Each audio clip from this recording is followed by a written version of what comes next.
NateDogBrine's background. And yes, this is totally the French narrator that you all know and love. It's totally not Owen. Wait a second. Where's Owen?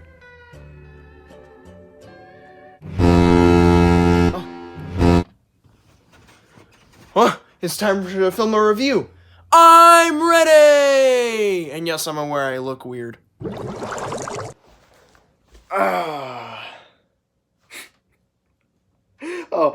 It's nothing. You wouldn't get it. Okay, I'll tell you anyway. 25. Now, before I start this review, I just want to say that this video is dedicated to my childhood hero, Steven Hillenburg, who died of ALS about a year ago. Let's have a moment of silence, please.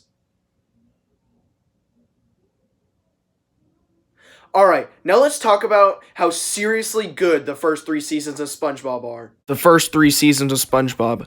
Dang, they're so good. They have iconic scenes, iconic and memorable music. Like, seriously, I listen to Sweet Victory like all the time. I'm not even lying. And even some strong writing. Like, seriously, these jokes are super funny. But many of you guys know what happened. After the SpongeBob movie, Steven Hillenburg left. And so did the clever writing, funny jokes, and many other things that just made seasons 1 through 3 a pleasure to watch. So, with the remake of this game coming out later this year, I thought it was time for me to finally review this game, so here it is. So, the story is that Plankton is building an army of robots that will obey his every command, but he forgets to set the switch to obey mode, so they don't obey him. And you gotta stop the robots. Honestly, I like this story. It fits right into the SpongeBob universe. It would have been so easy to make the story just based off of an episode of SpongeBob, but no. They made it up from scratch, and honestly, it fits right in. So, like many games that came out in the early 2000s, this game is a 3D platformer, specifically a collectathon. Your main collectible being golden spatulas. Your other main collectible is Patrick's socks that he lost, because apparently he owned socks to begin with. Also, like many other collectathons, there's different playable characters. You get to, of course, play as SpongeBob, but you also get to play as Patrick and Sandy. Sandy can use her lasso to glide for a short while and also grapple on to these Texas icons. Patrick can pick up and throw things, which is used for puzzle solving sometimes. Did I get a cookie? No! As for SpongeBob, Yeah, this leads me to my first flaw with this game. This is a SpongeBob game where SpongeBob is the most bare bones to play as.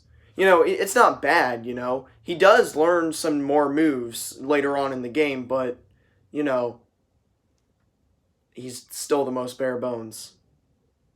The levels in this game are actually pretty cool. They're all a reference to at least one SpongeBob location, thing, theme, whatever, you name it. Like, there's Kelp Forest, Rock Bottom, and Jellyfish Fields, just to name a few. And there were only 2 levels that I actually found to be annoying, those being the Mermalair and Kelp Forest. That's really good, because most collectathons have at least 3 levels that annoy me. In fact, Mario 64, I can think of at least 3 levels that I don't like. Oh yeah? Well then say them, because Mario 64 is obviously a perfect game. Wait, I thought I killed you. Oh yeah, that's right, I am dead. You killed me in your Hat in Time video.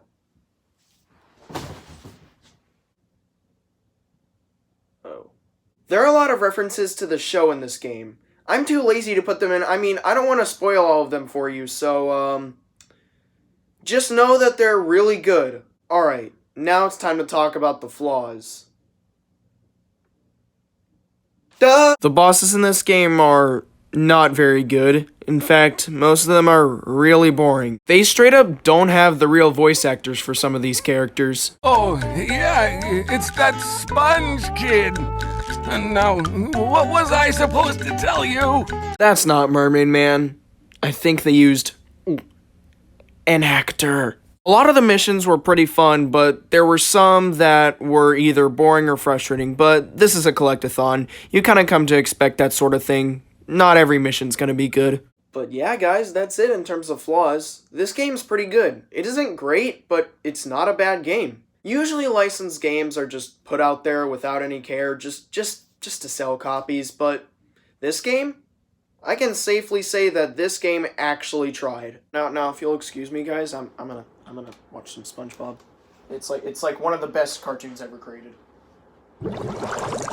And so, with another NateDogBrine review finished, NateDogBrine decided to celebrate by watching SpongeBob, probably his favorite cartoon of all time.